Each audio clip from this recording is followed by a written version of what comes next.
welcome to my Wandavision episode 8 breakdown. Spoilers if you've not seen it already, and I've also done breakdowns of all of the other episodes on my channel, though I don't feel like you'll need those now because it's really starting to explain everything in the show. So the first thing we see in the episode after the previously on is confirmation that Agatha is linked to the Salem witch trials, which we thought because of her June 2nd anniversary with her husband Ralph. Now the assumption on this scene is that Agatha is being burned at the stake for being a witch, when in fact the witches are actually going to attack her for revealing their coven. We find out that Agatha has been using witchcraft that is darker than even her coven will allow, which is why her witchcraft is purple rather than blue like the rest of the witches. Agatha drains the magic of her coven, and all of their faces look exactly like the boy from the Your Magic commercial we saw a few episodes ago, so we can assume that this is what she's going to try and do to Wanda. But why is she this powerful? It feels like she's maybe made a deal with the devil or done something that she shouldn't have done at this point.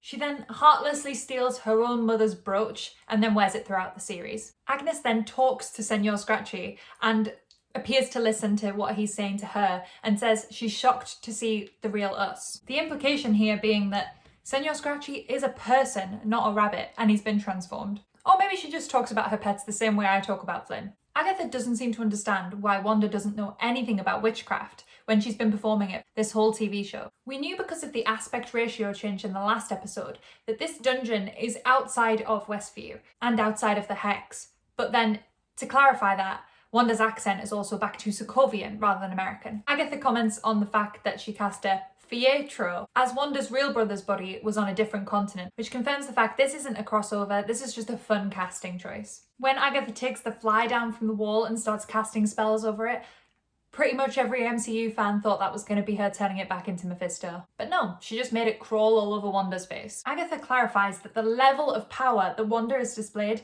to get to this point with Westview is unparalleled. She'd never seen anything like it before, and it's taken her years of study just to be able to transform one fly into a bird. Agnes calls Wanda sister, implying that she thinks that Wanda is a witch and Wanda is part of some kind of coven, when Wanda just looks confused because obviously she doesn't know anything about this. I know I called out last week that I definitely think there's something wrong with that rabbit, but then the rabbit ate the bird, which that to me says he is evil. The book we saw in the last episode, which was glowing, is now open on the desk, assuming it's the same desk. We find out that Agnes wasn't trying to hurt Wanda, she was just trying to work out how she was doing everything to try and steal that power for herself. Agnes then says to Wanda that she would rather fall apart than face her truth.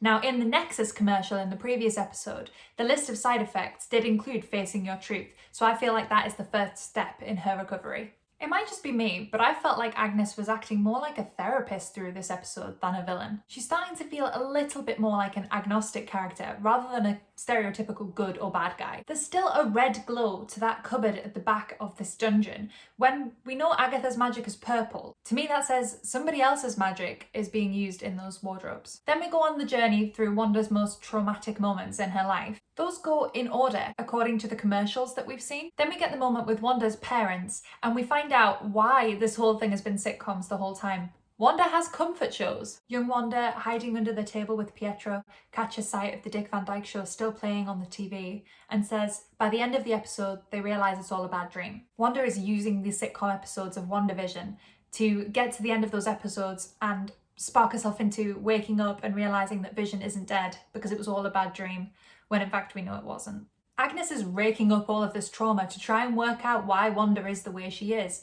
For her own selfish reasons, yes, to try and get what kind of hexes Wanda is casting to make her this powerful witch, but also this is going to help Wanda to get through that grief. Agatha even says it's good medicine for her to go through these repeated traumas. We see Wanda at Hydra, where the Mind Stone is called to her. She doesn't have to go up and touch it. It then explodes out of its blue casing to just the yellow stone to show her a vision of her future self, which you can see reflected in her eyes, although that is not reflected in her eyes in the previous trailers. That vision of future Wanda is something we've still not seen yet, so that says to me that's going to happen in next episode. In the video of the experiments that scientists are watching back, we see a jump cut again. Is it possible that her magic is what's editing the episodes of WandaVision that we've seen? And when she really uses that powerful level magic, it cuts it out? A small touch, but on the top right-hand screen of the 3 screens they're looking at in the scientist's office, there are 6 dots in a hexagon with 1 dot in the middle, which is a pattern we've seen repeatedly through the episodes of WandaVision. Through the next door, we see Wanda watching Malcolm in the Middle at the Avengers compound. We find out the reason that Wanda loves sitcoms is because nobody really ever gets hurt because they're not that kind of show. After so much pain in her life and experiencing war while she was growing up, it's understandable that she just wants that escapism. We see Wanda's reluctance already to talk about Pietro's death and mourn it. She just wants to bring him back. Vision gives us an iconic line saying, "What is grief if not love persevering?" It's now understandable how Wanda managed to get through Pietro's death with the help of Vision, but to try and get through Vision's death without him there to support her, she must feel like she's back at square one. Wanda, after watching this scene with Vision again, says, "I can't do this anymore." But Agnes forces her to carry on. It feels like she's helping her through the grieving process, even though we know she's doing this for selfish purposes. We see Wanda arrive at the S.w.o.r.d facility, but it's not exactly in the way that Director Hayward described in previous episodes. Wanda is very polite to the guy on the reception desk, when she could have just blown everybody up and gone straight in, like Director Hayward implied. On the TV screens in the entrance to the S.w.o.r.d facility, we see a lot of the video clips around families being reunited, and that's just a reflection of the fact Wanda isn't going to get that. Wanda says she knows that Vision is there, but if she can't feel him, how would she know? I feel like that Director Hayward has given her an anonymous tip-off that this Vision's body is there because he needs Wanda to come back and bring him back to life. We also know from her opening statements that Wanda didn't want to bring Vision back to life. She just wanted to bury him. When Director Hayward meets Wanda, he says that he understands she's there to see the Vision, again referring to him like he's a robot and saying the body instead of his body. Now, they've had 5 years to work on the Vision's body, and yet they're only just cutting into certain parts of him and taking his hands apart. It feels like they're doing this to provoke an emotional reaction in Wanda. Hayward then plants the seed of the idea for Wanda to bring Vision back to life. Wanda has the power to do what Director Hayward hasn't been able to do so far: bring Vision back online. Hayward is a total terrorist. Hayward also asks his own security staff to fall back, hoping that Wanda will bring Vision back to life there and then. Wanda leaves, presumably to grieve, but we now know that Hayward completely doctored the footage to make it feel like Wanda had stolen the Vision's body, to back up his own storyline around Wanda being the villain. Wanda drives to Westview, and we see how badly hit this town was by the blip, as there are so many buildings closed, areas cordoned off. It just looks really dilapidated, and every villager there looks sad. The license plate of the car Wanda's driving says Excelsior at the bottom, which is a really nice touch to Stan Lee. But it also says 2011 EKH.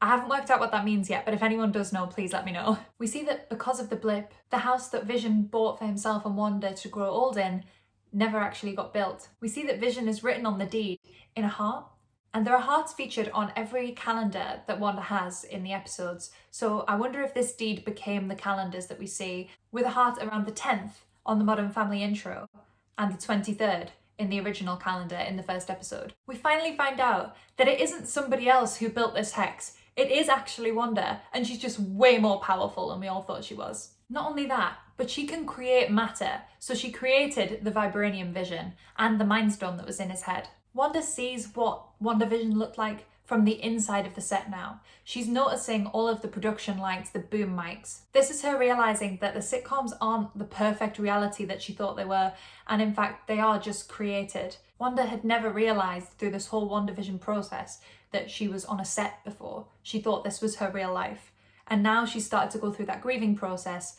She is starting to realise that this was all made up. We find out from Agatha that the Scarlet Witch is a theoretical being in witch lore, and she's supposed to be a myth. Through this whole episode, we've not seen anybody else from Westview, so we don't know where Darcy, the real Vision, or Spectrum are. In the mid-credits scene, we find out that Director Hayward wasn't planning on bombing the Hex like we thought he was.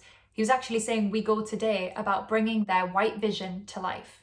In the comics, a government agency actually broke down the Vision's body and reassembled it, making it into a white Vision, which is exactly what's happened here. The white Vision has all of the functionality of the real Vision, but without any of the soul or the love. Essentially, that white Vision is a sentient weapon. And without that love and soul, this white Vision is much closer to Ultron than he is to Vision. Now, Paul Bettany has been teasing that he was going to get to work with an actor he's always wanted to work with for his whole life. Could it be that it's himself? If so, that is the biggest troll we've ever seen in MCU interviews. It feels like 30 minutes is not going to be long enough to round out all of the loose ends that we've still got at this point of WandaVision, so it's possible that next week's episode is going to be much longer. I'm not going to do a video next week because I feel like fingers crossed, that episode 9 is going to round up all of the loose ends. I'm assuming that that episode is going to end with the Scarlet Witch will return in Doctor Strange, the Multiverse of Madness. It does feel like, though, there's not enough time to introduce a bigger villain like Mephisto.